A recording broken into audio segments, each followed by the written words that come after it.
Up next on The Reveal. It's a practice that keeps police reports hidden from the public.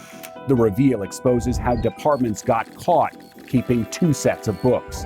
It's brazen, isn't it? It's very brazen. Then, I got an idiot over here playing games. he died begging for medical attention. I mean, clearly there's criminal negligence. We all see it on the tape. More than a year after the death of Kevin Wingo, why his family says they're stuck and struggling with broken promises.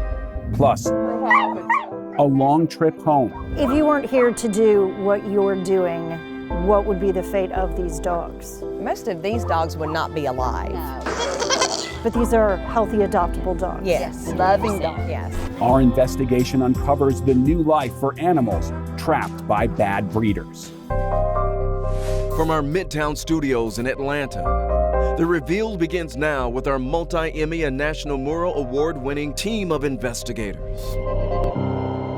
Welcome to The Reveal. I'm Chief Investigator Brendan Keefe. We fought for more than 2 years to get the police body camera video you're about to see. It was hidden since 2018, along with documents proving that a Roswell police officer punched and tased a handcuffed suspect.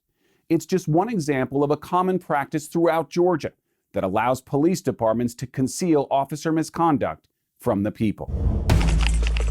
Roswell police run down a suspected prowler, stopped with a single shot from a taser to the back. The suspect is placed under arrest by Officer Daniel McKenzie. Hey, Dipinski. Okay. Escúchame. Okay. You are under arrest. All right, buddy, have a seat. But this ride to jail will end Officer McKenzie's career. He started kicking the partition. He started kicking the windows. He started kicking the doors as hard as he could, like double both feet. Officer McKenzie stops the car and calls for backup. You're gonna get tased again. Lay down! I deployed my taser to his hip. That stopped him momentarily. Don't do it. I told him, I said, hey man, surrender, I'm gonna be violent. I'm about to hurt you. Stop. Come here. Come here. Come here. Come here. Come here. Stop. Stop. Come here. Stop. Hang on. Calm down. Calm down. Calm down. I said, hey man, calm down. I quickly diverted him with a punch to his face. I grabbed him. We were able to pull him out. Come here. Come here. Come here. Come here. Come here. Stop. Right here. Sit down. Huh? Is that where that? No, that's from where I just punched him. That's what I meant. This is all Roswell gave us in response to an open records request in 2018. A 6-page police incident report, including the date, times, names, location, and a 3-sentence narrative written by the officer. There's no sign of anything missing here if we didn't have an internal source telling us what actually happened. And this is the real incident report the officer filed with the case. Everything is exactly the same, except there are twice as many pages, 12 versus 6. Instead of a 3-sentence narrative, the officer goes on for 6 extra pages of narrative that are completely missing from the public report. In it, he admits to tasing the handcuffed suspect and to punching him with a closed right fist. All of that is in the secret narrative, but missing from the public report of the very same incident. This is 2 sets of books, a real incident report and then the one we give the press and the public. It's startling. There should not be entire paragraphs, let alone pages, of information missing, from one report to another. Hans Appen is the publisher of the Alpharetta Roswell Herald and 4 other North Fulton newspapers. You have pages 1 through 6, with no indication that 6 pages have been left out. And then in the real report, you have pages 1 through 12. Even the pagination of the public report is different than the real report. It's hard to give someone the benefit of the doubt for something like that. You have to be intentionally wanting to withhold information, to miss something as simple as, entire pages being left out. It's brazen, isn't it? It's very brazen. Appen Media Group sued the city of Roswell for routinely withholding public information from police incident reports. We budgeted about $3,000 for this lawsuit, and we blew through that in about the first week after we filed that lawsuit. How much did the lawsuit cost at the end? We were a little over $20,000. Roswell settled, cutting Appen a $10,000 check for legal fees and changing its policy. The Roswell Police Department now releases full incident reports and officer narratives. But other Georgia cities and counties use the very same incident reporting software, allowing them to create alternate public versions of police reports in violation of state law. When is a police incident report public record? Always. Come here. Come here. Come here. Come here. Come here. Stop. This police video of Officer McKenzie tasing and punching a handcuffed suspect was kept secret for more than 2 years. What's his malfunction? He's an asshole. Long after all charges against the suspect were dropped and McKenzie resigned while under investigation. Are you going to behave, or are these guys going to have to get violent again? Month after month since 2018, we asked then Fulton County District Attorney Paul Howard to authorize release of the video. Man, you were just costing the city some f***ing money today, huh? Roswell police finally released the video and internal affairs interviews in October of 2020, 2 full years after our first records request to the city, and only after we wrote the DA's office. At this point, it's starting to look like a cover-up. Was there anything that was influencing your behavior on this date while you were transporting Mr. Just with everything going on, I have PTSD. I don't like to use the term trigger, but I was really kind of overwhelmed with the Gwinnett County incident, the murder of Officer Tony on that suspicious call.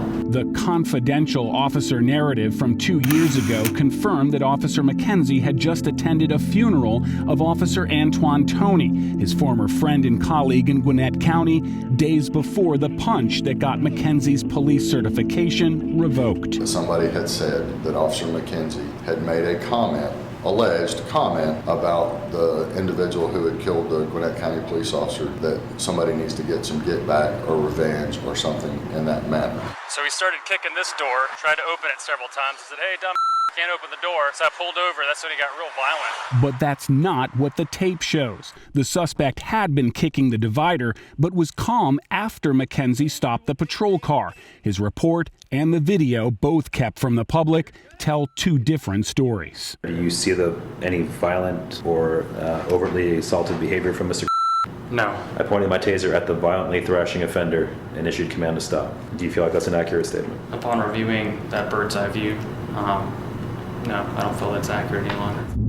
Fulton County's newly elected district attorney, Fonnie Willis, is reviewing the case against former Officer McKenzie. Her office has promised to clear the backlog of cases in the Public Integrity Unit, which has now been rebranded the Anti-Corruption Unit.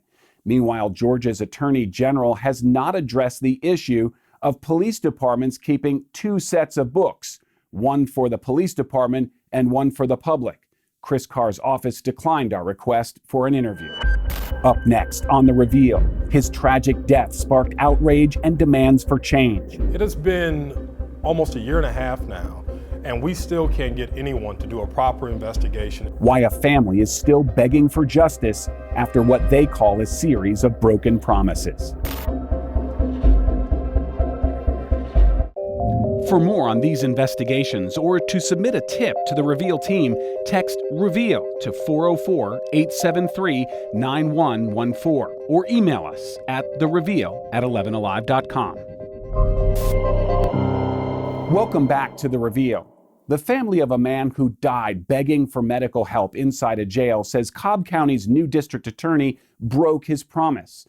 They're determined to get an investigation into their loved one's death. A Reveal investigation last year uncovered video of Kevel Wingo's 2019 death. That compelled the former district attorney to ask for a federal investigation. 6 months later, though, the Reveal's Andy Parati says the family is still waiting for answers.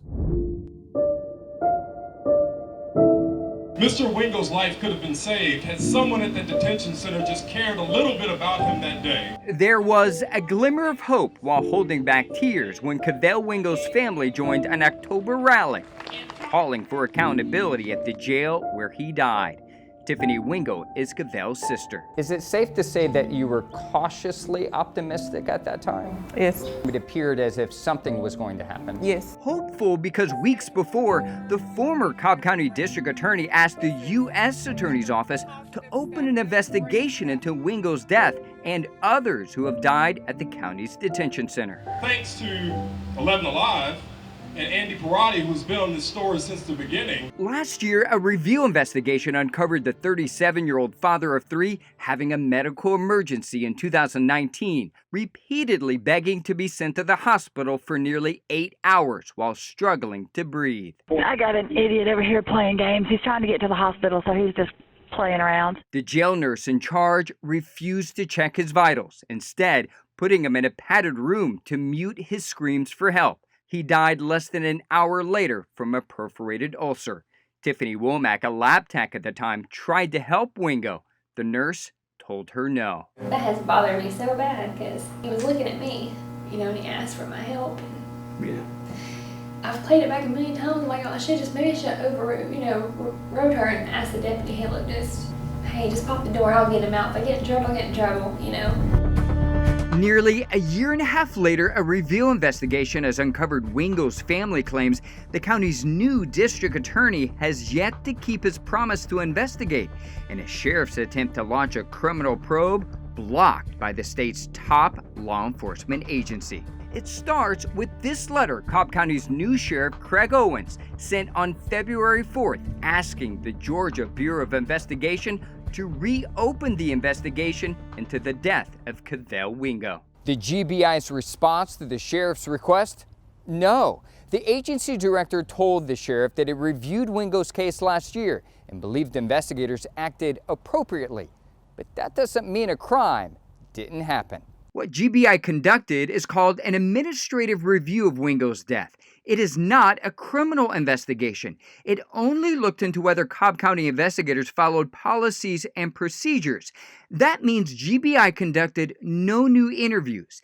It didn't attempt to gather any evidence at all. Is that enough for you? Absolutely not. Timothy Gardner is the Wingo family attorney. It's not enough because that's not specifically what the sheriff asked them to do. The sheriff asked for them to reopen the investigation. It has been almost a year and a half now, and we still can't get anyone to do a proper investigation into Mr. Wingo's death, despite the clear evidence of criminal conduct being committed against him. The GBI isn't the only agency that's passed on investigating Wingo's death. Good evening. Thank you guys for coming today. About a month ago, the family's attorney sent a letter to Cobb County's new district attorney, Flynn Brody, also asking him to reopen Wingo's case. The DA declined as well. But listen to what Brody's new chief assistant DA told the Reveal last year. I mean, clearly there's criminal negligence. We all see it on the tape. From the evidence that I've seen, is it enough to take absolute criminal charges? Yes, it is. It sounds like you're saying they don't even need GBI to investigate because there's already enough evidence to take this to a grand jury. Absolutely. Brody declined to respond to his chief's insistence on convening a grand jury, but Wingo's sister remembers a promise the district attorney made her as a candidate, telling her he would reopen her brother's case if elected. She recalls every word because they attended the same October rally demanding justice. He was a great brother, father, and friend. Did he say he was going to try, or was he going to do it? He was going to do it. Do you feel like he broke his promise? Yes. It seems as though they make us feel as though the Wingo family is asking them for a favor. And no one's asking them for a favor. We're asking for them to do their job. The district attorney declined our request for an interview, saying the case is now in the hands of the U.S. Attorney's Office. The federal prosecutor also declined our request for an interview, or even to confirm if there's an investigation underway. Even if it did, it's unclear if the U.S. attorney could bring those state charges, like felony neglect, which is what the current district attorney's assistant chief says he saw on the video. Up next on The Reveal, innocent animals with nowhere to go. They're sweet, they're just looking for love, but they do come with the medical issues because they weren't taken care of. The Reveal uncovers the push to hold the bad breeders accountable and help find new homes for hundreds of pets.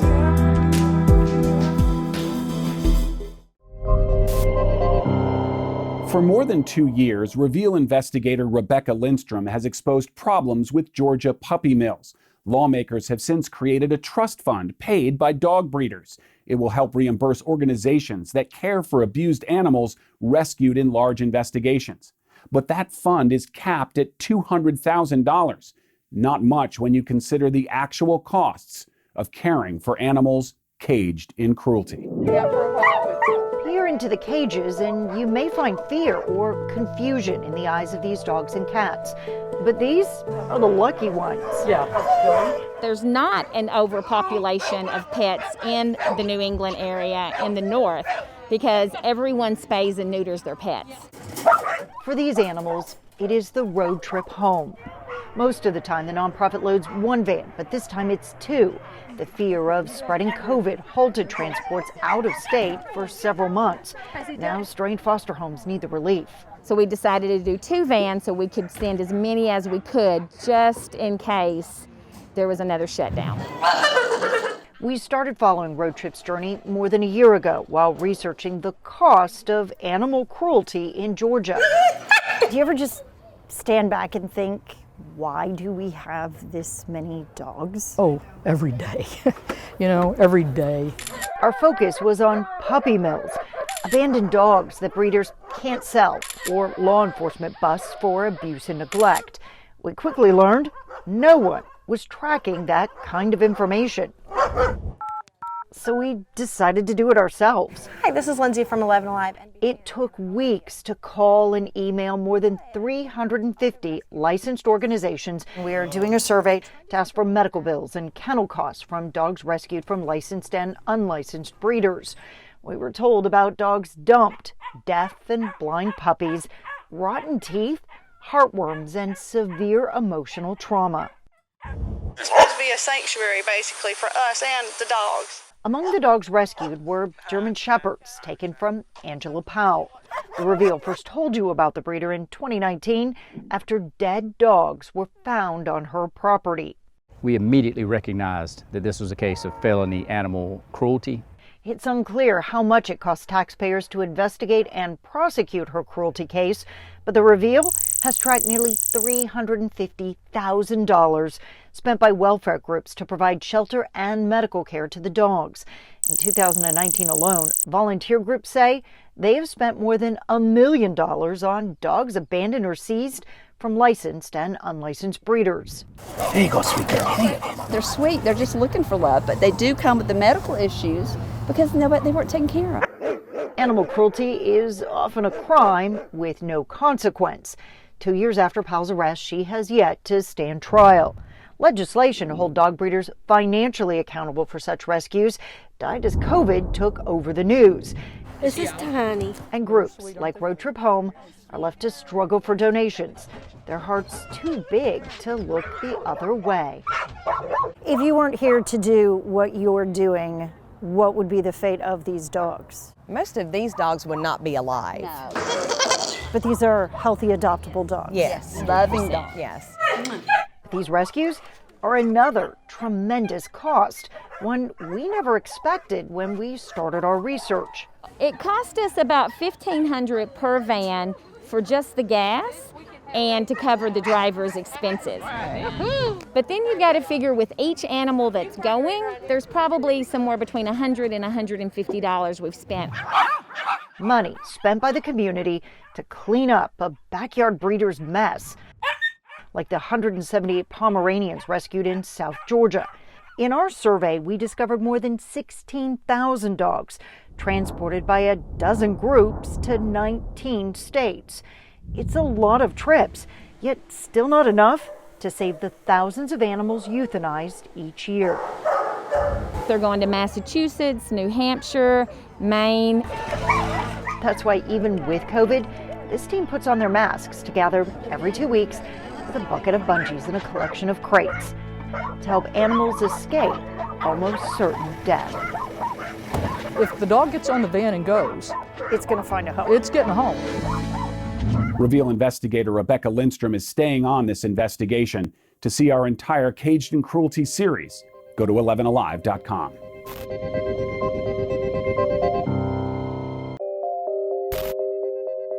Thanks for watching The Reveal. You can always find more information about these investigations and others at 11alive.com. We'll see you next week for another episode of The Reveal.